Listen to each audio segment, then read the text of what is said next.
সুপ্রিয় দর্শক, আপনাদের সুবিধার জন্য সবগুলো পর্ব একসাথে করে ভিডিওটা তৈরি করা হলো। তো বন্ধুরা, প্রথম থেকে শেষ পর্যন্ত দেখার অনুরোধ রইল। তাহলে চলুন একটা লাইক দিয়ে শুরু করা যাক আজকের ভিডিও। আমি দাড়ি রাখিনি, টুপি পরি না, সুন্নতে কোনো পোশাক কখনো পরিনি, ছিলাম সাপ্তাহিক নামাজি। এত কিছুর পরও আমি সবসময় চাইতাম আমার স্ত্রী যেন পর্দানশীল, ধার্মিক হয়, তবে আধুনিক স্মার্টও যেন হয়। কিন্তু আমার জন্য আল্লাহ নির্ধারণ করেছেন অতি ধার্মিকা, ক্ষেত টাইপের অতি পর্দানশীল মেয়ে, যাকে বিয়ের দিন এত লম্বা ঘোমটায় আর বোরখা পরিহিতা দেখে আমি মোটেও পছন্দ করতে পারিনি। হঠাৎ করে বাবার হার্টের ব্লক হয়। ডাক্তার বললেন অতি শীঘ্রই বাবাকে অপারেশন করাতে হবে। বাবার শেষ ইচ্ছা পরিবারের একমাত্র এবং ছোট ছেলেকে যেন বিয়ে করিয়ে যান, যেন মারা গেলেও শান্তি পান। বাবার বন্ধুর ভার্সিটি পাশ করা মেয়েকে বাড়ির সবাই আমার বউ হিসেবে পছন্দ করল। বাবার অপারেশনের তারিখ এতই সন্নিকটে ছিল, মেয়েটিকে আনুষ্ঠানিক দেখাটাও হলো না। বিয়ের দিন রাতেই সুমুকে দেখি, এমনকি নামটাও জেনেছিলাম বিয়ের দিন রাতেই, সুমাইয়া সুমু। আমার বন্ধুরা সবাই বোরখা পরিহিতা বিয়ের কোণে দেখে আমাকে নিয়ে হাসি ঠাট্টা করছিল। রাগে আমার পায়ের রক্ত মাথায় ওঠার উপক্রম। আপন মনে বললাম, এত ধার্মিকতার কি দরকার যে বিয়ের দিনও বোরখা পরতে হবে? আরে এই দিন কি সবসময় আসবে? জীবনে একবারই তো আসবে। বউ বাড়িতে নিয়ে আসার পর শুরু হলো আরেক তামাশা। সে কারো সামনেই যাবে না। সমস্ত আত্মীয় স্বজন বউ দেখার জন্য অপেক্ষা করে আছে। কি এত পর্দা! বাবার উপর চরম রাগ, এর চেয়েও বেশি রাগ নিজের প্রতি। কেন পর্দানশীল মেয়ে চাইতে গেলাম? কি আহামরি সুন্দরী দেখব কিছুক্ষণ পরে, নাকি আমাকেও দেখা দিবে না? নিজেকে নিজেই টিটকারি করলাম। 3 বোন, মা বাবা সবাই নামাজি। ধার্মিক হওয়ার পরও আমি অতি আদরে বাদর তৈরি হয়েছি। 3টা কন্যা সন্তানের পর, মৃত পুত্র সন্তানের পর আমি দুনিয়াতে আসি, যার কারণে ছোটবেলা থেকে যা যেভাবে চেয়েছি পেয়েছি। কারো শাসন বারণ কখনো মানিনি। মা বাবাও কখনো বড় করেও কথা বলেনি। আর বোনদের কাছে আমি তাদের সন্তানের চেয়েও প্রিয় ছিলাম। এভাবে আকস্মিক বাবার হার্ট অ্যাটাকে খুব ভেঙে পড়ি। বাবার সাথে আমার বন্ডিংটা বন্ধুর মতো। 1 সপ্তাহের মধ্যেই বাবাকে দেশের বাইরে নিয়ে গিয়ে অপারেশন করাতে হবে। তাই তো বাবার কথাকে আর ফেলতে পারিনি। বাসরাতে ঢুকতেই ইয়া লম্বা ঘোমটা পরে সালাম করল। খুব শান্ত আওয়াজে বলল, আসুন উজু করে আসি, 2 রাকাত শুকরিয়া নামাজ পড়ব। আমি চরম বিরক্ত হয়ে বললাম, কেন নামাজ পড়তে হবে? মাত্র বিয়ে হলো, এখনো বউকে দেখলাম না, আর বলে কি নামাজ পড়তে হবে? যেহেতু আমরা এক বৈধ পবিত্র সম্পর্কে জড়িয়েছি আল্লাহর ইচ্ছায়, তাই আল্লাহর শুকরিয়া হিসেবে 2 রাকাত নফল নামাজ পড়া ভালো। যেহেতু বাবা অসুস্থ, কথা না বাড়িয়ে উজু করে একসাথে নামাজ আদায় করলাম। কি দুর্ভাগ্য, আমার এখনো বউকে দেখতে পেলাম না। আস্তে করে ওর ঘোমটা সরাতে গেলাম। সাথে সাথেই বলল, আমরা এখনো এশার নামাজ পড়িনি, আসুন নামাজ পড়িনি। খুব বিরক্ত হয়ে নিজের মনে বললাম, জানি না পৃথিবীর আর কোনো স্বামীকে নিজের স্ত্রীকে দেখার জন্য এতক্ষণ অপেক্ষা করতে হয়েছে কিনা, আর কোনো বউ বাসর রাতে বরকে নামাজ পড়তে বলেছে কিনা। লাস্ট কখন রমজান মাস ছাড়া এশার নামাজ পড়েছিলাম মনেই নেই, তাও পড়ে নিলাম শুধু বাবার কথা ভেবে। নামাজ পড়ে বিছানায় বসলো, ঘোমটা না উঠিয়েই বলল, জানেন আমি আপনাকে দেখিনি, জানিও না আপনি কেমন। যখন থেকে হেদায়েতের অমৃতের সুধা পেয়েছি, তখন থেকেই সবসময় চেয়েছি দিনদার কাউকেই যেন আল্লাহ আমার স্বামী হিসেবে দেন। যখনই আপনার সাথে বিয়ের কথা বলল, আমি কিছুটা মন খারাপ করি। বাবা আমার মনের অবস্থা বুঝে বললেন, সুমাইয়া মারে, ইয়াসির খুব ভালো ছেলে, হয়তো তোর মনের মতো নয়, কিন্তু মা, একজন মৃত্যু পথযাত্রী মানুষের শেষ ইচ্ছা রাখাটাও যে সওয়াবের। বন্ধু ইয়াসিরের বাবা যখন তোর কথা বলল, আমি না করতে পারিনি। ওর অপারেশনের পর পুনরায় আমাদের কাছে ফিরবে কিনা তার নিশ্চয়তা নেই। দিনদার না হোক, অন্তত দিনদার পরিবারের ছেলে। খারাপ হবে না মা, আল্লাহ উত্তম ফয়সালাকারী। আল্লাহর ইচ্ছার ওপর বিশ্বাস রাখ। আল্লাহ যা করেন মঙ্গলের জন্যই করেন। আল্লাহর ইচ্ছা না হলে তোর এই বিয়ে কখনো হবে না। জানেন, আমি খুব খুশি হয়ে বাবাকে হ্যাঁ বলি, কেননা আল্লাহর ইচ্ছার বাইরে কিছুই হয় না। আর সেদিন থেকে আল্লাহকে বলেছি, হে আল্লাহ, ইয়াসির যদি আমার এবং আমার পরিবারের দুনিয়া ও আখিরাতের জন্য মঙ্গলের হয়, তাহলে যেন ওর সাথে আমার বিয়ে হয়। আমাদের বিয়েটা হলো, আলহামদুলিল্লাহ, আমি খুব খুশি। আমার খুব রাগ হচ্ছিল সুমুর কথা শুনে। নিজে তো খুব খুশি, আমার খুশির কি হবে? নিজেকে কি মহারানী মনে করে? সে কালো না সাদা, অন্ধ না চোখে দেখে, চেহারা সুন্দর না অসুন্দর সেটাই দেখলাম না, আর উনি লেকচার দিয়ে যাচ্ছেন। লক্ষ্য করলাম সুমু শান্ত হয়ে বসেছে, আর আমি তার ঘোমটাটা সরালাম। দেখে আমার মুখ দিয়ে আওয়াজ বের হচ্ছিল না। বিয়ের দিন রাতে আমার স্ত্রীকে দেখে আমি খুব অবাক হই।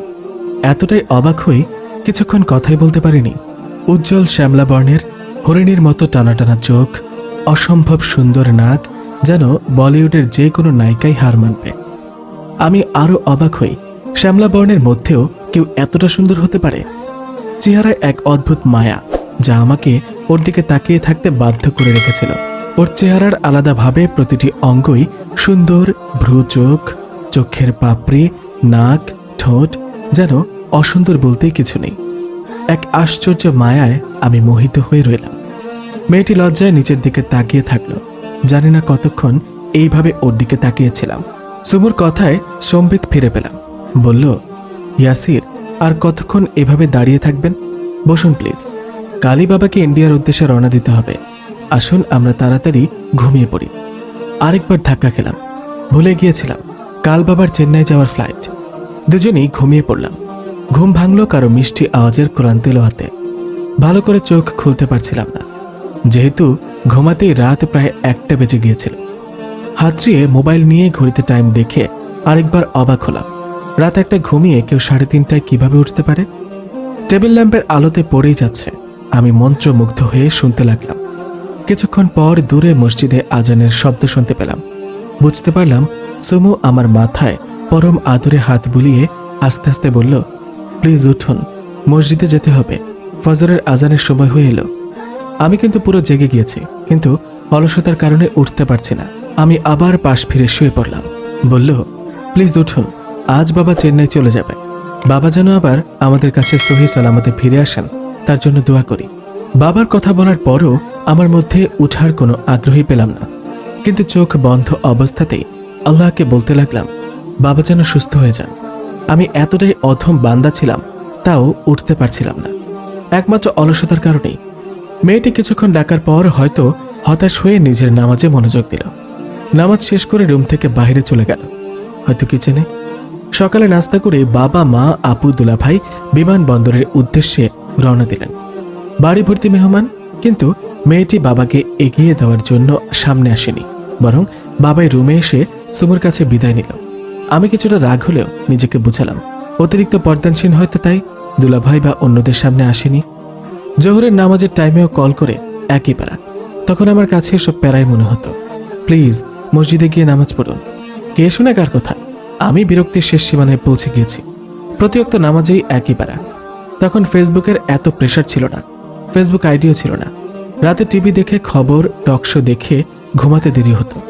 সুমু ফজরের আজানের সাথে সাথেই ঘুম থেকে ডাকতে শুরু করে দিত। আমার কাছে রীতিমতো আতঙ্ক মনে হতো। প্রতিদিন ফজরে ঘুম থেকে ডাকা। যখনই সুমু আমার সামনে নামাজ পড়তো, লক্ষ্য করতাম মোনাজাতে কান্না করে। ভাবনায় পড়ে গেলাম, কেন কান্না করে? সে কি অন্য কাউকে ভালোবাসে? তার মনের বিরুদ্ধে বিয়ে হয়েছে? নাকি অন্য কেউ তার মনে আছে বলে? নাকি আমাকে তার পছন্দ হয়নি? না, আমি পছন্দ না হওয়ার মতো নই। আমার মতো সুপুরুষ সে পাবে না, ডিজার্ভ করে না। নিজেকে এত ধার্মিক হিসেবে দেখায়, অথচ হৃদয়ে অন্য কেউ। নাকি ধার্মিকতা, বাবার জন্য চিন্তা, এসব আমাকে দূরে রাখার জন্য? ভার্সিটি পুরো মেয়ে এতটা ধার্মিক কিভাবে হতে পারে? মনের মধ্যে ঝড় শুরু হয়ে গেল। অনেকখানি ঈর্ষান্বিত হলাম, নিজে অবাক হলাম। আমি কেন জেলাস হচ্ছি? আমি তোকে ভালোবাসি না। সেদিন তাহাজ্জুদের নামাজের পরে কান্না করছিল। ওর কান্নার আওয়াজে আমার ঘুম ভেঙে যায়। খুব রাগ লাগলো। আজ এর একটা ভেদ করে ছাড়ব।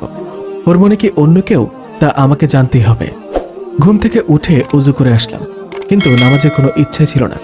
সে অবাক হয়ে আমার দিকে তাকিয়ে থাকলো, আর অবাক হওয়ার চেহারা ধীরে ধীরে খুশিতে রূপান্তরিত হলো। হয়তো নামাজ পড়ব ভেবে খুশি হয়েছে। আমি তাকে বললাম, এদিকে আসো, বসো, তোমার কাছে কিছু জানার আছে। আগে ফজরের নামাজ পড়ে নিই, তারপর কথা বলবো।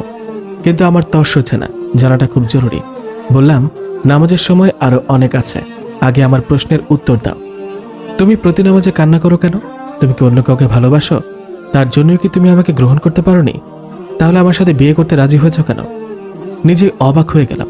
আমি এত কঠোর কিভাবে হলাম? নিজের মনকে জোর করে বোঝালাম, এত ধার্মিক মেয়ে এমন হতে পারে না। যে পরপুরুষের সামনে যায় না, সে কিভাবে প্রেম করতে পারে? নিজের অবচেতন মন এই সান্ত্বনা বাণী বিশ্বাস করতে পারছে না। মুহূর্তেই মেয়েটি উজ্জ্বল মোহনীয় নুরানি চেহারা ঘন মেঘে ছেয়ে গেল, যেন মুহূর্তেই অশ্রু নামবে। হলো তাই, দু চোখ বেয়ে অঝরে অশ্রু গড়িয়ে পড়ছে, যেন কিছু বলতে চেয়েও বলতে পারছে না। সুমু যা উত্তর দিল, আমি এতটাই আহত হয়েছি কিছু বলার আর সাহস পাচ্ছি না। নিজের জন্য খুব করুণা হচ্ছিল।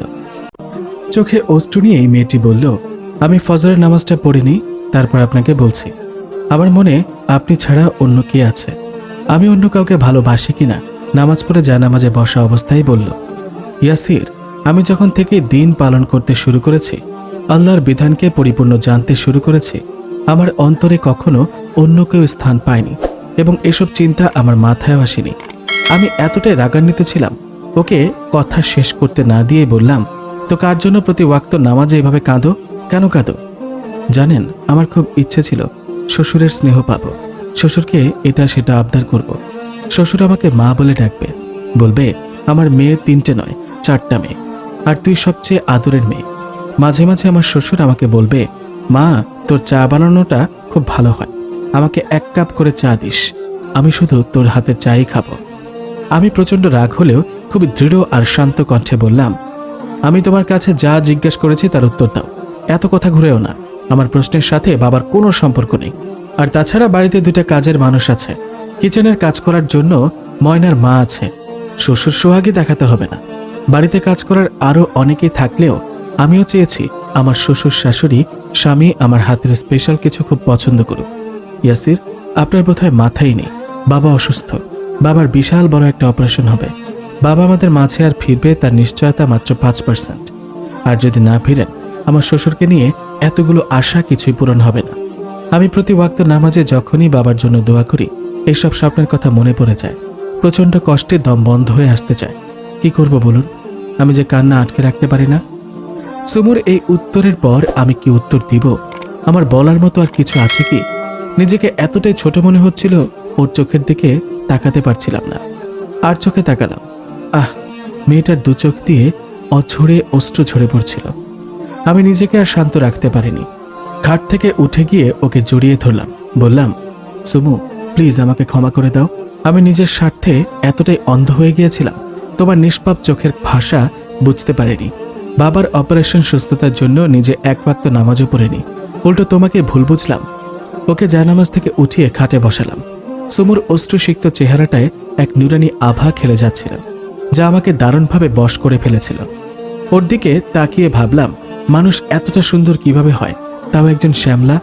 মনে হলো ওকে আল্লাহ একমাত্র আমার জন্যই সৃষ্টি করেছেন। তখনও ভাবতেছিলাম, ইস, যদি আরেকটু স্মার্ট আধুনিক হতো, একটু স্টাইলিশ হিজাব বোরকা পরতো, আমি বন্ধুদের একটু দেখাতে পারতাম, বলতে পারতাম, দেখ আমার বউ কত সুন্দরী। যাক, একদিন চেষ্টা করে দেখব। বাবা সুস্থ হয়ে ফিরলে বন্ধুদের দাওয়াত করব, ওকে খাবার সার্ভ করতে বলবো, তারপর সবাই দেখবে আমার শ্যামা সুন্দরীকে। বিয়ের পর থেকে পুরো বাড়িতে আমি আর সুমু একাই থাকি। মাঝে মধ্যে ছোট আপু এসে দেখে যায়, সুমুকে সব বুঝিয়ে দিয়ে যায়। আমি বিদ্যুতের বেগে সুমুর প্রেমে পড়ে যাচ্ছিলাম। ওর প্রতি আমি এতটাই মোহিত হতাম, কখনো আধা 1 ঘন্টা শুধু ওর দিকে চেয়েই থাকতাম। সুমু প্রতিদিন ইসলামের বিভিন্ন বিধানের উপর কোরআন হাদিসের অংশ পড়ে শোনাতো। আমি ওর বলার স্টাইলের দিকে ওর দিকেই মনোযোগী হতাম। ও অভিমান করত, আবার মান ভাঙাতাম, মাঝে মাঝে রাগ করত, বলতো, ইয়াসির, কেন আপনি আমার পড়ার দিকে মনোযোগ না দিয়ে আমার দিকে দেন? কেন এভাবে চেয়ে থাকেন? আরে বুঝো না কেন, তোমার দিকে চেয়ে থাকাও সওয়াবের বলেছিল একদিন, তাই বলে এইভাবে তাকিয়ে থাকতে বলিনি। আমি লজ্জা পাইতো। আমি হাসতাম আর ভাবতাম, তুমি জানো না তুমি কি। আমি তোমাকে কিভাবে বোঝাবো আমি নিজেই বুঝতে পারি না। আমি তোমার দিকে কতক্ষণ চেয়ে আছি, কেন চেয়ে থাকি। উফ, আমি তোমার লাজরাঙা মোহনীয় চেহারা দেখতে অনেক বেশি ভালোবাসি যে। এই অদ্ভুত আবেশে তুমি আমাকে নিজের দিকে টানো। তোমার অভিমানী চেহারার মাধুর্য দেখে আমি জনম জনম কাটিয়ে দিতে পারবো। মাঝে মধ্যে সুমুর কোরআনের আয়াত আর হাদিস আর কোরআনে বর্ণিত বিভিন্ন কাহিনীর দিকে নিজের অজান্তেই মনোযোগী হয়ে যেতাম। ভালো লাগতো শুনতে।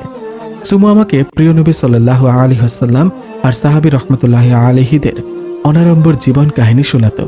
আমি অবাক হয়ে ভাবতাম, কিভাবে কোনো দেশের রাষ্ট্রপ্রধান, ইসলামের খলিফাদের জীবন এত সাধারণ হতে পারে। আগেও বাবা মায়ের কাছে এসব শুনলেও এক কান দিয়ে ঢুকিয়েছি, অন্য কান দিয়ে বের করেছি। এসব আমাকে কখনোই টানতে পারেনি, কিন্তু সুমুর প্রতিটি কথা আমাকে ওর প্রতি মনোযোগী হতে বাধ্য করত। মনে মনে ভাবি, এই আমার শ্যামা মেম সাহেব। বাবার অপারেশন সাকসেসফুল হলেও বাবা ঠিক সুস্থ হয়ে উঠছিলেন না। প্রায় প্রতিদিন অবস্থার অবনতি, 2 দিন সুস্থ তো 4 দিন অসুস্থ। প্রায় 1.5 মাস পর আমরা আশা করে আছি এই সপ্তাহের মধ্যেই যে কোনো দিন বাবা ফিরবে। হঠাৎ মা কল দিয়ে বললেন, তুই আর বৌমা 1 সপ্তাহের মধ্যেই দার্জিলিং চলে আয়, আমরা দার্জিলিংয়ে আছি। খুব ভয় পেয়ে গেলাম, বাবার কিছু হলো না তো। কিন্তু মাকে বারবার জিজ্ঞাসা করার পরও স্পষ্ট কিছুই বলেনি, শুধু এইটুকু বললেন, তোর বাবা ভালো আছেন, চিন্তা করিস না, তুই বৌমাকে নিয়ে দ্রুত চলে আয়। খুব অপরাধ বোধে দগ্ধ হচ্ছিলাম। কেন বাবার জন্য হলেও সুমুর কথা শুনে নামাজ পড়েনি? আমি এত অধম কিভাবে হলাম? শুধু মনে হচ্ছিল, আল্লাহ আমার নামাজ না পড়ার শাস্তি বাবাকে দিচ্ছেন না তো? কেন সুমু এতবার এভাবে বলার পরও আমি নামাজ পড়ি না? সুমু প্রতি ওয়াক্ত নামাজে আমাকে নামাজের কথা স্মরণ করিয়ে দেওয়ার পরও আমি নামাজে যেতে পারি না, শুধু বাবার বিজনেস আর বউ নিয়ে থাকি। কেন একবারও আল্লাহর কথা ভাবি না? সেদিন এশারে সালাত পড়লাম, মোনাজাতে আমার কান্না দেখে সুমু আমাকে জড়িয়ে ধরে বারবার সান্ত্বনা দিয়ে যাচ্ছিল। বলল, বাবার কিছুই হবে না, আল্লাহর উপর ভরসা রাখুন, আল্লাহ বাবাকে অবশ্যই আমাদের মাঝে ফিরিয়ে দেবেন। আমি কান্নার মধ্যেও হেসে দিলাম, বললাম, তোমাকে কতবার বলেছি আমাকে আপনি করে না বলতে, তুমি করেই বলবে। মনে মনে গিজগিজ করতে লাগলাম, আমি মনে হয় অন্য কেউ। একবার বলে আমাকে ভালোবাসে, আবার আমাকে আপনি করে বলে। জানি না আপনি করে বলে কি শান্তি পায়। আজ সন্ধ্যা 6টায় আমাদের ফ্লাইট। জানি না দার্জিলিং গিয়ে আমাদের জন্য কি অপেক্ষা করছে। দার্জিলিং পৌঁছে দুলাভাইয়ের দেওয়া নির্দিষ্ট ঠিকানার হোটেলে গিয়ে পৌঁছলাম। একসময় অবশ্য স্বপ্ন দেখেছিলাম বিয়ে করেই বউকে নিয়ে দার্জিলিং হানিমুনে আসব। ভেতরে যতই দুশ্চিন্তা থাকুক, দার্জিলিংয়ের প্রাকৃতিক সৌন্দর্য আমাকে প্রতিনিয়ত মুগ্ধ করছিল। নতুন বউকে নিয়ে এই আনন্দ আরো অনেকখানি রোমাঞ্চকর হতো যদি বাবা সুস্থ হতেন। হোটেলে এসেই লক্ষ্য করলাম বাবা মা আপু দুলাভাই সবাই সমানে মুচকি হাসছিল। আমার সেদিকে নজর নেই। আমি দৌড়ে গিয়ে বাবাকে জড়িয়ে ধরে কান্না শুরু করে দিলাম। বাবা পরম স্নেহে আমাকে জড়িয়ে ধরে বললেন, এই দেখ আমার ছোটকু পাগলা, আমি সম্পূর্ণ সুস্থ, আলহামদুলিল্লাহ। তোরা ভালো আছিস তো? অতিমাত্রায় আশ্চর্যান্বিত ও কপট রাগ হয়ে বললাম, তবে আমাদের এখানে আসতে বললে কেন? জানো বাবা, নিজের প্রাণ হাতে নিয়ে ছুটে এসেছি। আরে ছোটকু, তোর দুলাভাই কথায় কথায় বলল তোর নাকি দার্জিলিং আসার খুব শখ ছিল। আমরাও চেন্নাইতে আসছি, তাই এখন তোরা সহ ফ্যামিলি ট্যুর হয়ে যাবে। আমরা 2-1 দিন পর চলে যাব, তোরা কিছুদিন থাকবি। বাবা, তুমি আমাকে বউয়ের সামনেও ছোটকু ডাকবা? আমার প্রেস্টিজের 12টা বাজায় দিচ্ছ কিন্তু। বাবা শব্দ করে হেসে বললেন, আরে সুমু তো আমার মেয়ে। বাবার কথা শুনে ভেতরে ভেতরে পুলকিত হচ্ছিলাম। সুমুর দিকে আর চোখে লক্ষ্য করলাম, আপাদমস্তক নেকাবে ঢাকা 2 চোখে যেন আমাকে কিছু বলতে চাচ্ছে। আমি ওর দিকে তাকিয়ে থাকলাম। সে বলল, বাবা, আমার ইচ্ছে ছিল বিয়ের পর আল্লাহর ইচ্ছা হলে আল্লাহর ঘর দেখে আসব।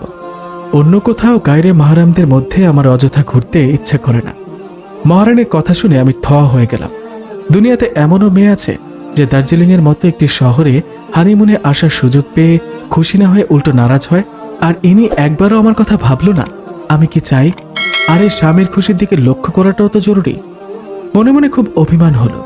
সে তো আমার বৈধ ভালোবাসা, তাকে একান্তে এরকম রোম্যান্টিক জায়গায় পাওয়ার আশা করতেই পারে। কিন্তু তিনি তো এসব ভাববেন না। তার এসব ভাবার সময় কোথায়? ভাবলাম, বাবা কি রাজি হবেন এখানে বেড়ানো রেখে আবার সৌদি আরব? রাজি হতেও পারেন। তিনি তো আবার বন্ধুর মেয়ে, আদরের একমাত্র পুত্রবধূর কথা না রেখে পারবেন না। আমার ভাবনা শেষ হওয়ার আগেই মা খানিকটা রেগে গিয়ে বললেন, বউ শুনো, তোমার শ্বশুর অনেক বড় একটা ফাঁড়া থেকে মুক্ত হয়েছেন। শ্বশুর যেটা বলেছে সেটা শোনো। নতুন বউয়ের এত কথা মানায় না। তাছাড়া আজ পর্যন্ত তোমার শ্বশুরের কথার উপর কেউ কথা বলেনি। বড়দের কথার মান রাখতে হয়। বউ গোমরা মুখ করে আছে দেখে মাকে বললাম, মা শান্ত হও, আসছি যখন এখানে ঘুরে বেরিয়ে যাব। সেটা তোর বউকে বল, আমাকে নয়। আমি তো আচ্ছা বিপদে পড়ে গেলাম। আরে বউ আমি আনছি নাকি তোমরা আনছো? তাও আমি রাজি ছিলাম। মনে মনে গিজগিজ করলাম। একটা বিষয় বুঝতে পারলাম, মাও অনেকটা সেই ক্রিটিক্যাল শাশুড়িদের মতো। হ্যাঁ আল্লাহ, আমি এখন কি করব? আমাকে এখন রেফারির কাজ করতে হবে। নিজের কক্ষে গিয়ে সুমুকে বললাম, তুমি তো আমাকে খুব ভালোবাসো, অন্তত আমার খুশির জন্য বাবা যে কয়দিনের হোটেলের বুকিং দিয়েছেন এই কয়দিনই না হয় এখানে থাকি।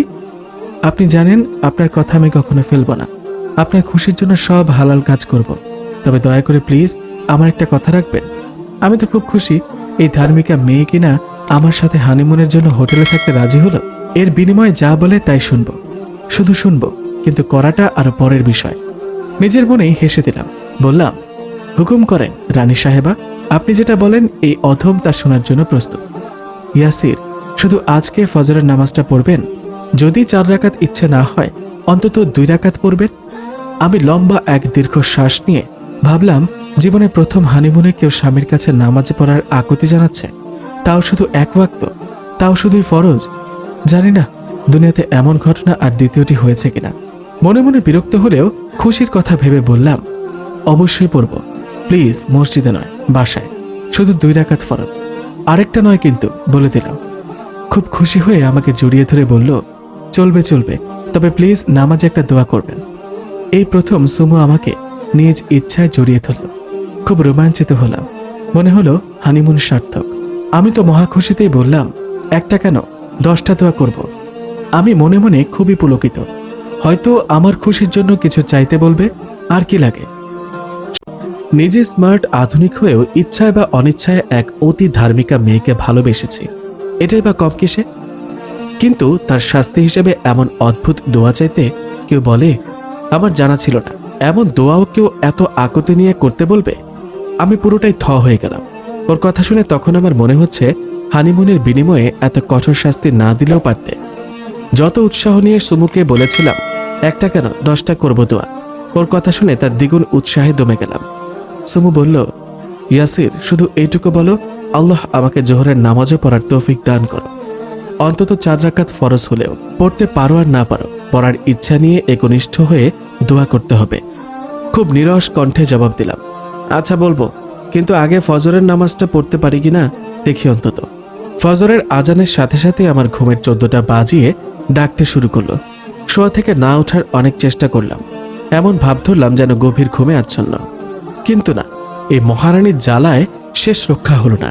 মুখে পানি ছিটিয়ে তুলে দিল, শুধু 2 রাকাত এমনিই পড়ে ফেলে আবার ঘুমিয়ে পড়ব, নো প্রবলেম। ফ্রেশ হয়ে অজু করে আমি একটু সামনে, সুমু আমার একটু পেছনে দাঁড়িয়ে নামাজ আদায় করলাম। মোনাজাতে সুমু আবার স্মরণ করিয়ে দিল দোয়ার কথা। দোয়া করেই কিছুটা তিরস্কার করেই ভাবতে লাগলাম, দোয়া করলেই যদি কবুল হয়ে যেত, আরো অনেক আগে নামাজি হতাম। ছোটবেলা থেকেই তো মা বাবা দোয়া করে আসছে, কিন্তু কই, আমি সেই বাদরই রয়ে গেলাম, একটুও পরিবর্তন হয়নি। আর এত সহজেই যদি দোয়া কবুল হতো, দুনিয়াতে আর কোনো খারাপ মানুষ থাকতো না। জোহরের টাইমে আমি কিছু শপিং করার জন্য মার্কেটে ছিলাম। সুমু হোটেলেই বাবা মায়ের সাথে ছিল। এখানে বাংলাদেশের মতো এত মসজিদ নেই, যেখানে সেখানে আজান শোনা যায় না। তাই নামাজের ওয়াক্ত হলে যারা নিয়মিত নামাজি, তারা ছাড়া অন্যদের তেমন নামাজের খেয়াল থাকে না। তারপরও হয়তো দূরে কোথাও মসজিদে আজান হচ্ছে, খুব ক্ষীণ কণ্ঠে শুনতে পেলাম। সাথে সাথেই এক আশ্চর্য রকম ভাবে আমার দোয়ার কথা, জোহরের নামাজ আদায়ের কথা মনে এসে গেল। আমি আশ্চর্য হয়ে ভাবতে লাগলাম, বাংলাদেশে নামাজের ওয়াক্ত হওয়ার সাথে সাথে চারদিক দিয়ে অসংখ্য আজান ভেসে আসার পরও, মা এত বলার পরও কখনো নামাজের কথা মনে আসেনি। এখানে দূরের অস্পষ্ট আজান শুনেই নামাজ পড়ার কথা ভাবতে লাগলাম, কিন্তু এক অদ্ভুত জড়তা থেকে নামাজে আগ্রহী হতে পারছিলাম না, বা হোটেলে পৌঁছে নামাজ পড়ব সেটা ভাবতে পারছিলাম না। একটু পরেই সুমাইয়া কল করলো। অন্যদিন এই কল আমাকে খুব বিরক্ত করত, কিন্তু আজ কেন যেন খুশির ঝিলিক খেলে গেল। নিজের অজান্তেই অবাক হলাম। অন্যদিন কল রিসিভ করতে দেরি করি, আজ যেন এই কলের অপেক্ষাতে ছিলাম। এমন দ্রুত কল রিসিভ করলাম, মনে হলো সুমু নিজেই অবাক হয়েছে। কেন কল করেছে জানার পরও খানিক মেকি রাগ দেখিয়ে জিজ্ঞাসা করলাম, এত কল করার কি দরকার? জানোই তো আমাদের চলে যাওয়ার বেশি দিন বাকি নেই, তাই শপিং শেষ করতে আসছে। আজান দিয়েছে, চলে আসুন দয়া করে, নামাজটা পড়েই না হয় আবার শপিংয়ে যাবেন। একটু শান্তিতে শপিংও করতে দাও না। আচ্ছা আসতেছি। হোটেলে পৌঁছেও যেন লজ্জায় নামাজের অজু করতে পারছিলাম না, কিন্তু বেশ বুঝতে পারছিলাম আমার আগ্রহ হচ্ছে নামাজ পড়তে। দরজা বন্ধ করে যেন কেউ না দেখে শুধু ফরজটুকুই পড়লাম। এতটুকুতেই আমার শ্যামা সুন্দরীর চেহারা আনন্দে উজ্জ্বল হয়ে গেল। বলল, প্লিজ আরেকবার দোয়া করুন যেন আসরের নামাজটাও আল্লাহ পড়ার তৌফিক দান করেন। প্লিজ আগ্রহ নিয়ে বলবেন। আমিও শুভহত বালকের মতো মোনাজাতে দোয়া করলাম। এভাবে অদ্ভুতভাবে আমি প্রতি ওয়াক্ত নামাজের প্রতি আগ্রহী হয়ে উঠছিলাম, যদিও শুধু ফরজটুকু রুমের দরজা বন্ধ করি, এবং তাও সুমু বলার পর বা আকুতি ভরা অনুরোধের পর। সত্যি আমি খুব অবাক হয়ে যাচ্ছিলাম। যদিও সঠিক দিনের জন্য শুধু ফরজ নামাজটুকু কিছুই নয়, কিন্তু আমার মতো ছেলের জন্য এটুকুই কম কিসে? প্রতি ওয়াক্ত নামাজের পরই পরবর্তী ওয়াক্তের অন্তত ফরজটুকু যেন পড়তে পারি, এই দোয়াটা প্রতিদিন প্রতি ওয়াক্তে নিজের ইচ্ছায় করতে শুরু করলাম। তাও ও মনে করিয়ে না দিলে মনে থাকা সত্ত্বেও পড়তাম না। ওর চেহারায় এক অদ্ভুত আনন্দ প্রকাশ পেত। ওর মোহনীয় চেহারা আরো মোহনীয় হয়ে যেত। আমার পরিবারের কেউ এখনো জানতে পারেনি আমি নামাজ পড়ছি। একদিন আসরের নামাজের জন্য অজু করে রুমে এসে দাঁড়িয়েছি। তখন জিজ্ঞাসা করলাম, আচ্ছা সোমু, যা আমার বাবা এত বছরও করতে পারেনি তুমি কিভাবে এই কয় মাসে করে দিলে? কি করেছে আমি? মনে হলো চিন্তিত হয়ে বলল, এই যে আমার মা বাবা বোনেরা এত বছরেও আমাকে নামাজে আকৃষ্ট করতে পারেনি, কিন্তু তুমি এই কয়দিনেই আমাকে এমনভাবে করে দিলে যেন আমি কতকাল ধরে নামাজি বান্দা। সবকিছু তো আল্লাহর ইচ্ছাই হয়। হিদায়াতের মালিক একমাত্র আল্লাহ। আমরা চাইলেও কাউকে সঠিক পথে আনতে পারবো না, কেননা আল্লাহ পবিত্র কোরআনে বলেছেন। আর আরেকটি কথা হচ্ছে, অনেকদিন আগে একটা গল্প পড়েছিলাম। গল্পটি এমন, বাবা মা হাজার চেষ্টা করে নামাজি ছেলে বানাতে পারেনি, কিন্তু ছেলেকে বিয়ে করানোর পর ছেলের বউয়ের উসিলায় ছেলেটা নামাজি হয়। আপনার মতোই এই প্রশ্নটা ওই বউকে শাশুড়ি মা করেছিলেন। বৌমা উত্তর দিয়েছিল, মা, একটা বড় পাথর ভাঙার জন্য একজন লোক অনেকদিন ধরে চেষ্টা করেও ভাঙতে পারেনি। যখন সে ব্যর্থ হলো, অন্য কাউকে এই দায়িত্ব দিল। অন্য কেউ কয়েকবার পাথরকে আঘাত করে পাথর ভেঙে ফেলল। প্রথম লোকটি অবাক হয়ে জিজ্ঞাসা করল, যা আমি এতদিনে এত আঘাতের পরও পারিনি, তুমি কিভাবে এই কয়েকটা আঘাত করেই পাথর ভেঙে ফেললে? দ্বিতীয় লোকটি বলল, আরে তুমি তো আঘাতের পর আঘাত করে এর ভেতরটা ভঙ্গুর করে ফেলেছ, নরম করে ফেলেছ, তাই তো আমি কয়েক আঘাতে ভাঙতে পারছি। ঠিক তেমনি আপনার ছেলেকেও আপনি এত বছর নামাজের কথা বলতে বলতে ওনার ভেতর নামাজের প্রতি ভালোবাসার সৃষ্টি হয়েছে। আপনার এত বছরের সাধনার ফল আমি অল্প পরিশ্রমে পেয়ে গেছি। ওই বৌমা শাশুড়িকে দেওয়া উত্তরটি আপনার প্রশ্নের উত্তর। ওর উত্তর শুনে আমি চরম মাত্রায় বিস্ফোরিত। সোমু চাইলেই সহজেই ক্রেডিট নিয়ে নিতে পারত, কিন্তু নিল না। মনে হলো ওর প্রতি ভালোবাসা ভালো লাগার পাশাপাশি রেসপেক্ট বেড়ে গেল। হয়তো এই রেসপেক্টটুকু সোমু নিজেই আদায় করে নিয়েছে। প্রতিদিন আসরের নামাজের পর দীর্ঘ মোনাজাত ওর প্রতিদিনের রুটিন। সোমু বলে তাহাজ্জুদের পর এটাই নাকি দোয়া কবুল হওয়ার সর্বোত্তম সময়। কিন্তু একদিন আসরের নামাজের পর লক্ষ্য করলাম প্রতিদিনের মতো দীর্ঘ মোনাজাত না করে উঠে গেল। আমি খানিকটা অবাক হলাম। আজ পর্যন্ত এমনটা দেখিনি। কিছুই জিজ্ঞাসা করলাম না, হয়তো ইচ্ছে হচ্ছে না, কিন্তু একটু গভীরভাবে দৃষ্টি দিতে বুঝতে পারলাম সে খুব ক্লান্ত, খানিকটা অস্থির, যেন কিছু নিয়ে ভাবছে, যেন অসুস্থ। হঠাৎ করে বলল, ইয়াসির, আপুকে একটু ডেকে দিবেন, আপুর সাথে একটু কথা বলতে চাই। কে বলবো, আমাকে বলো? না, শুধু আপুকেই বলবো, ইভেন আপনার সামনেও বলবো না। প্লিজ আপুকে একটু ভেতরে পাঠিয়ে দিন। উফ, এই মেয়েকে বোঝা বড় দায়। দুনিয়ার স্ত্রীরা জামাইকেই মনের কথা বলে, জামাইয়ের বোনকে শাশুড়ির চেয়ে বেশি ভয় পায়, কিন্তু এই মেয়ে। আরে বাবা, আমি তোমার কথা মতো নামাজ পড়তেছি, এত দুশ্চিন্তার কি আছে? আমাকে বললেই হয়। বড় আপু হলেও আমার জীবনে মায়ের ভূমিকা পালন করেছে। আপুর ছেলে আর আমি সমবয়সী হওয়াতে আমাদের দুজনকে একসাথে একই আদরে শাসনে বড় করেছেন। যাক বাবা, বড় আপুকে ভেতরে পাঠিয়ে দিয়ে রাগে গজগজ করতে করতে মায়ের রুমে গেলাম। মায়ের সাথে গল্প করছিলাম। আপু এসে বলল, মা, আমি সুমুকে নিয়ে একটু বাইরে যেতে চাই। ঠিক আছে, যা। এমনিতেই মেয়েটি তেমন কোথাও যায়নি, অন্তত তোর সাথে হলে একটু বাইরে যাক। কিন্তু কাল সকালে গেলে হয় না? অন্ধকার তো প্রায় হয়েই এলো। অজানা দেশে কি করবি তুই? আমি বললাম, আপু, আমিও তোমাদের সাথে যাই। না থাক, আমি যেতে পারবো। আমি তো দুলাভাইয়ের ব্যবসার কাজে আগেও যেহেতু কয়েকবার এখানে এসেছি, তাই তেমন অসুবিধা হবে না। কিন্তু কোথায় যাচ্ছ? আপু মনে হলেও দুষ্টুমির হাসি হেসে বলল, সেটা তো বলা যাবে না। এদিকে এশার নামাজের সময় হয়ে এলো, ওরা এখনো বাসায় এলো না। খুব দুশ্চিন্তা হচ্ছিল। মাগরিবের নামাজ আমি নিজেই পড়লাম। ঠিক সোমু যেভাবে শিখিয়ে দিয়েছে সেভাবে দোয়াও করলাম। এশার নামাজের টাইমেও মেয়েটি এলো না। আজ পর্যন্ত ওকে এক ওয়াক্ত নামাজও কাজা করতে দেখিনি। তাহলে ওরা কোথায় গেল? আসছে না কেন? কোনো বিপদ হলো না তো? আমি তো মরেই যাব। আমি এসব কি ভাবতেছি, আমি নিজেই আশ্চর্য হলাম। আপু তো আছে ওর সাথে। কল দিয়ে দেখলাম, কিন্তু আপুর মোবাইল বন্ধ। সুমু এই দেশের সিম নেয়নি। আর ভাবতে পারছি না। এশার নামাজ পড়েই মোনাজাতে ওদের জন্য দোয়া করতে লাগলাম। জানি না ওরা কখন আসবে, কোথায় গেছে। এশার নামাজ পড়ে মাত্র উঠলাম, হঠাৎ করে মা শব্দ করে দরজা নক করতে লাগলেন। আমি মাথায় টুপি রেখে জায়নামাজ ভাঁজ করতে করতে দরজা খুলতে গেলাম। হঠাৎ করে মা আমাকে দেখে অবাক হয়ে তাকিয়ে থাকলেন। বললেন, কিরে, তুই জায়নামাজ হাতে নিয়ে কি করছিস? মা বা পরিবারের কেউই এখনো জানতে পারেনি আমি শুধু ফরজটুকু হলেও নামাজ পড়তে শুরু করেছি। মায়ের এমন প্রশ্নে বেশ লজ্জা পেলাম, তাও সাহস করে বললাম, এশার নামাজ পড়েছি। মা তার 2 চোখ কপালে তুলে অবাক নয়নে তাকিয়ে থাকলেন। বেশ বুঝতে পারছি মায়ের চোখ চিকচিক করছে, আবেগে, খুশিতে কান্না চলে আসলো। কবে থেকে শুরু করেছিস? দার্জিলিং আসার পর থেকে। মাকে সব খুলে বললাম। মা অত্যাধিক খুশিতে আমাকে জড়িয়ে ধরে বলল, আজ বৌমা আসুক, তোরা বাড়িতে পৌঁছেই ইনশাআল্লাহ তোদের ওমরা করতে যাওয়ার ব্যবস্থা করতে বলবো। পরবর্তী বছর ইনশাআল্লাহ সবাই মিলে হজ করতে যাব। কিন্তু যেটা বলতে আসছিলাম সেটাই তো ভুলে গেলাম। তোকে দেখে খুশিতে দুশ্চিন্তা ভুলে গিয়েছি। অনেকক্ষণ ধরে তোর আপুকে কল দিচ্ছি, মোবাইল বন্ধ পাচ্ছি। এই বিদেশে বৌমাকে নিয়ে কোনো বিপদ হলো না তো? এখনো কেন আসছে না? তোকে কিছু বলেছে, কোথায় গেছে? না মা, আমিও এতক্ষণ ওদের নিয়ে চিন্তিত ছিলাম। আপুকে কল দিচ্ছিলাম, কিন্তু আপু কল রিসিভ করে না। মা দুষ্টুমি করে বললেন, তুই চিন্তিত ছিলি আমার বৌমার জন্য। তোর এত ধার্মিক মেয়ে ভালো লাগেনি। তুই তো চেয়েছিলি আধুনিক, স্মার্ট। মা, সুমু এমন মেয়ে যাকে ভালো না বেশে পারা যায় না। দেখো, তোমার অধম ছেলেকে পরিবর্তন করে দিয়েছে। নিজে এইটুকু ক্রেডিট নিল না, বলল সব তোমারই। বলে মাকে সুমুর সেদিনের কথা সব খুলে বললাম। আমাদের কথার মাঝখানেই দরজা নক হলো। দরজা খুলে দেখি আপুরা চলে এসেছে।